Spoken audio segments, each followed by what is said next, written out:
Hi, it's Dave Betcher from Lasso here, and today we're talking about the Canadian anti-spam legislation.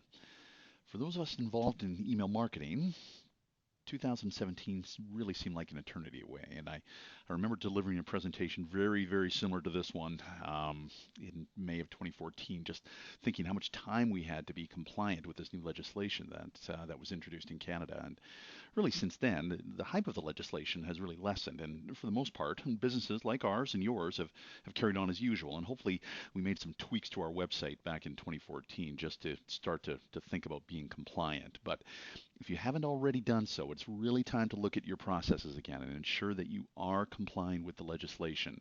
Because if you are emailing to Canadians, this information is very relevant to you. Okay, so before I get too far ahead of myself, I really just want to throw out a short disclaimer that we are not lawyers here, and I really encourage you to seek some legal advice if you have any questions or concerns about the legislations, and truly familiarize yourself with the legislation. As email marketers, this is our responsibility. We are the ones that are responsible for all of our email marketing going out. It's important that we understand what this legislation contains. So I really encourage you just to ensure you understand it, and if you don't, get some information. So my email is in spam, and I hear this all of the time. And I think, we think of spam as consumers, that they're emails that we get in our inbox, and we get hundreds of them, and they're selling us products that we certainly don't want. Or it's an email coming from a relative asking us for a small investment to reap some magnificent rewards. And that's what spam was considered like in the past, but here's the deal now. Spam is no longer that kind of spam. Internet service providers like Yahoo, Microsoft, Gmail, they consider spam to be email that recipients don't open. And we as recipients, we consider spam to be email that we didn't ask for or we didn't expect. That's what fills up our inbox, and that's what this legislation is trying to control. So really think about that. The list that you've built up over the years, it may not be as relevant as it was 5 years ago or 3 years ago. So that's really what this presentation is designed to do, is just kind of get you thinking about these lists that you've created, and really starting to ask yourself, is this list compliant? Do these people really want to receive email from me? So just because you have somebody's name and their email address, it doesn't give you permission to email them. The anti-spam legislation in Canada is one of the world's strictest. And most anti-spam laws across the world are opt-out based, meaning that you can continue to email somebody until somebody unsubscribes from your message. But in Canada, it's different. The CASL it's an opt-in law, meaning that you can only send to recipients who have agreed to receive messages from you. So it's kind of reverse on the way that it used to be. Everybody, you would just send people messages until they opted out. Well, now you have to get people's permission in order for you to send messages to them. If you look at the quote from Seth Godin over there. It's been around for a long time, and it's always been considered email marketing best practices. But in Canada, it's now really considered the law. So, real quickly, permission marketing is the privilege, not the right, of delivering anticipated, personal, and relevant messages to people who actually want to get them. It recognizes the new power of the best consumers to ignore marketing. It realizes that treating people with respect is the best way to earn their attention, and that has never been more true than right now. But it's really important that we only deliver messages to people who have requested them, and to nobody else. So CASL, the Canadian anti-spam legislation, really applies to all commercial email communication as well as texting and social media. Okay, so it's not just email, it's texting and social media. So, a couple of things you need to know. The legislation is considered to be the harshest of its kinds when it comes to penalties. It is opt-in focused with express consent, and I'm going to talk about that in a couple of minutes. Again, it applies to all of your commercial email communication as well as texting and social media, and it applies to emails that are being sent to Canadian recipients. So again, if your database is made up of American and Canadian, you really have to define the different groups of people inside of your database that you're marketing to, because the rules are different for Canada. And again, that's really what the anti-spam legislation is designed to address, is we really just want to ensure that people who don't want our emails are not receiving them. So here's what I'm going to ask you to do. I'm going to ask you to refresh yourself with the legislation. I want you to look at the registration pages on your website and just make sure that they're compliant and that you've got a question sitting there on your registration form that it's asking if people would like to receive your marketing emails. And the big component here is this box cannot be pre-checked. I see pre-checked boxes even today, and it's so important that you give people the option of selecting that to receive your messages. Now, this last item here is super important. You need to review your existing database and ensure that those of you who are emailing, that people that you're emailing have given you express consent. And for the past 2 years, there has been a little bit of leeway with this, but anybody in your database who's over 2 years old that has not provided express consent, you will not be able to legally email them. So let me just reemphasize that point. You're not able to legally email people who did not provide you with express consent over 2 years ago. Okay, so you need to review your databases. You can filter people by lists and by groups and by names depending on the date that they've registered. And you need to communicate with them, asking them to reconsent or express consent to receiving your marketing emails, or they should not be included within your marketing messages moving forward. So just a couple other steps with regards to compliance. Okay, so these are pretty simple to set up, and hopefully at Lasso we are making this very easy for you to do so. So a couple of things. You need to really clearly identify yourself in both the mass emails that you're sending out, as well as individual personal emails that are being sent out, usually from your salespeople to the registrants in your database. These cannot be vague. And certainly with a mass email, you need to include some information on the footer of your communication. So what that needs to do, it needs to provide you a full contact name, address, and phone number of who is sending the email. It also needs to provide a very well-defined opt-out mechanism that has to be in working order for 60 days after you send the email. And again, in Lasso, that link is always going to work, but you need to ensure that this is done. And it's just very, very important that you clearly identify who is sending this email and always provide people with a mechanism to opt out to receive future communications. So let's talk a minute about what is express consent versus implied consent, and they are very different. And get asked this all the time. We really need to understand the difference between the two. So let's just start with express consent. So this means that somebody has clearly agreed to receive email marketing messages from you. This consent can be provided either in writing or it can be orally provided, and it's valid until the recipient withdraws the consent. We can call this unsubscribing. So whenever you obtain express consent, it's important that you document everything. And this is something that you need to have your salespeople understand, that everything needs to be audited, and it needs to be, or auditable, I guess, and it also needs to be documented. So as the sender, it's your responsibility to prove that you have received express consent. So this is like tracking items like the date, the time, the IP address, the form used, the link that they clicked in the email to contact you. So going through the slide here, express consent is the standard. This is the really where you want to achieve. It permits the sending of consumer electronic messaging for the purpose for which the consent was obtained indefinitely. And again, express consent is indefinite until they unsubscribe. Again, it can be oral, it can be in writing or electronic.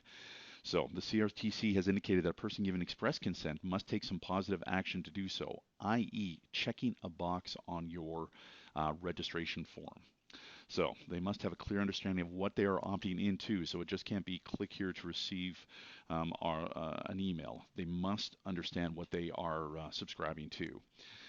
And consumer electronic messages should be sent to recipients who have expressed consent. You still must follow the guidelines that are put in place. So you still must give them an opportunity to opt out. There must be a clear understanding of who is sending those emails.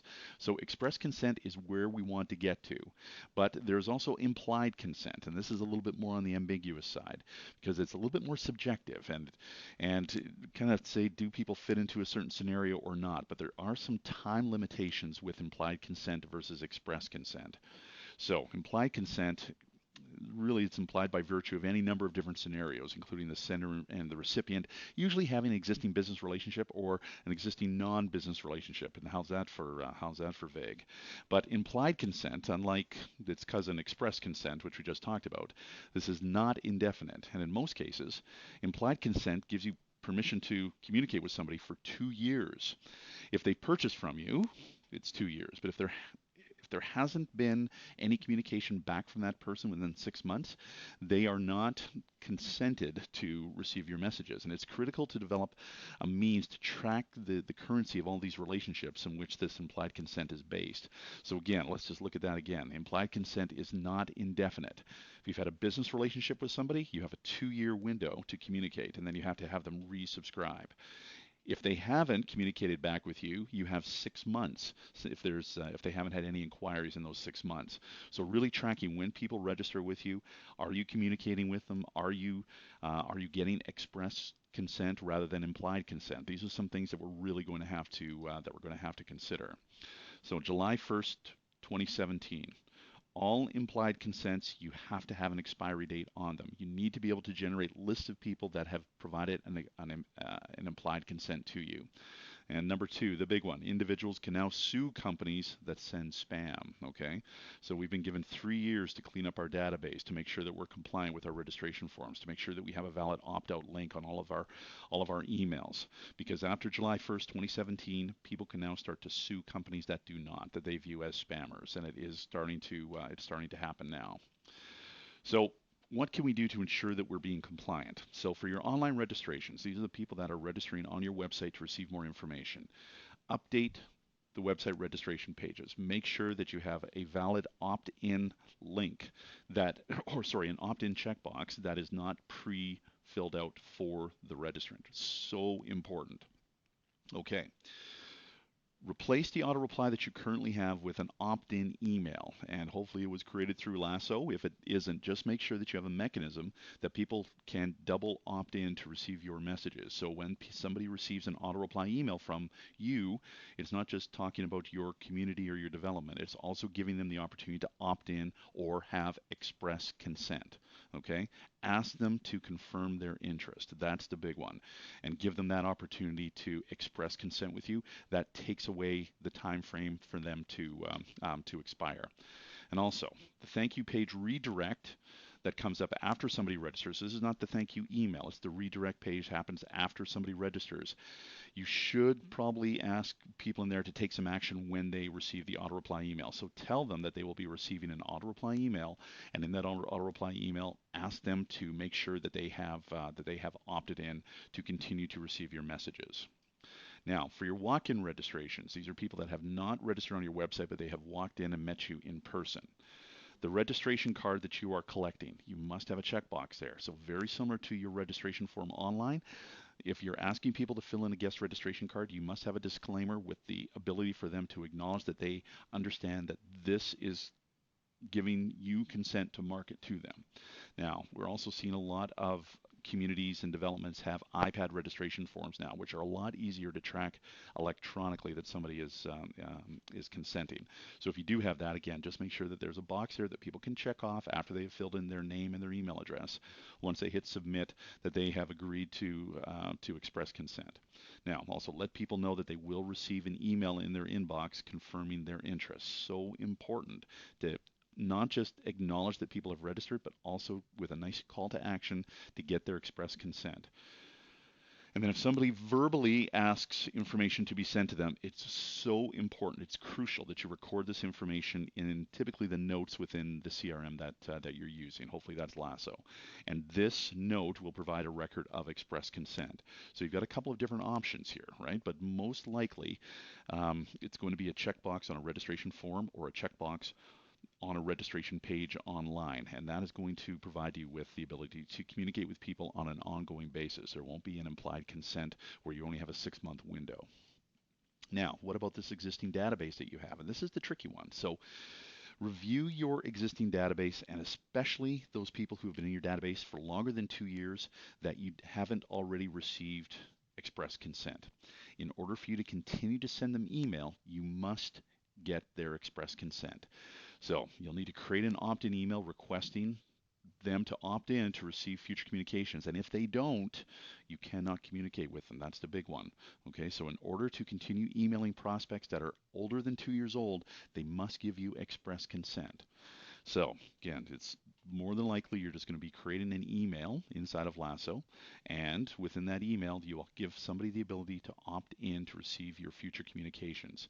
Tell them why you're sending them the email. Talk about the anti-spam legislation and talk about your willingness to be compliant, and you only want to send messages to people who have asked to get those messages sent. You'll notice that a lot of people, they won't respond to you, and typically those people are not in the market anymore. So don't be shocked or surprised if you see a small percentage of people that will actually respond. Those are the people who you want to continue marketing to. The other people that have not responded, it is not legal to market to them if they have not provided express consent. The 2-year window has expired, and it's really important that you understand that that expiry window does not mean that you can continue to communicate with them. That is the whole genesis of the anti-spam legislation. It means that only the people who have given you express consent or implied consent within a 2-year window are getting your messages. Now, there's also this third-party referrals. So there's a number of points within the third-party referrals. And again, I think it's important that you really dig in to understand this. What does this third-party referral mean? Okay, so there's a lot of ifs and buts, but if a person has dealings with a local developer and they wish to refer their friend to that developer, the developer can send a consumer electronic message exempt from the consent requirements to that individual's friend following the referral. That's a lot of words, but just know that there is no gray area anymore. You have to have consent from your registrants in order to communicate with them. Okay, and the big one on the bottom, if someone registers for one project or community, unless you have stated in your disclaimer, it does not give you or your sales and marketing agency or your salespeople the ability to communicate with that registrant for other communities unless you have described that within the disclaimer on your registration card or your registration form. So just kind of keep that in mind. We need to be very, very transparent on what we are doing with our registrants. Okay, a couple of helpful resources here. Inside of Lasso, if you go to the help section, you can just type in creating opt-in templates, creating an opt-in footer, creating lists and groups, and where you see SSRU, that means self-serve registrant update, allowing people to update their own profile so they do provide you with express consent. And in terms of CASL legislation, the best resource that you will find is the actual Canadian government website, www.fightspam.ca. Now, there's innovation.com, which is a legal firm. They specialize in email compliance as well. They do have some very, very helpful information in there, but just keep in mind that they are a legal firm, and there probably will be some costs associated with that if you have a bunch of questions. So just some resources that you will want to ensure. This is an example of the fightspam.ca website. You will want to go to businesses and organizations. This will be the best resource. And just to wrap this up, just a couple of email marketing best practices. Okay, just to reiterate, we're going to include a double opt-in approach. This increases our engagement metrics because subscribers are really telling you, yes, I want to receive information from you.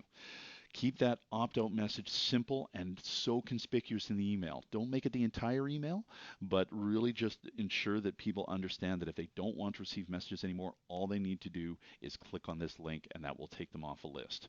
Include your company information in your email, including your name, your contact information, which means your address, your phone number. Keep your list clean. Remove people from your database who don't want to be communicated with, and ensure that if you are acquiring names and lists, get them from a reputable source and make sure that they follow opt-in practices. So that's it for today. So again, good luck with your email marketing moving forward after July 1st, 2017. This is an important one, and it's really important that as marketers, we understand what we need to do to be compliant with CASL legislation. So again, my name is Dave Betcher, and I'm with Lasso CRM. Bye for now.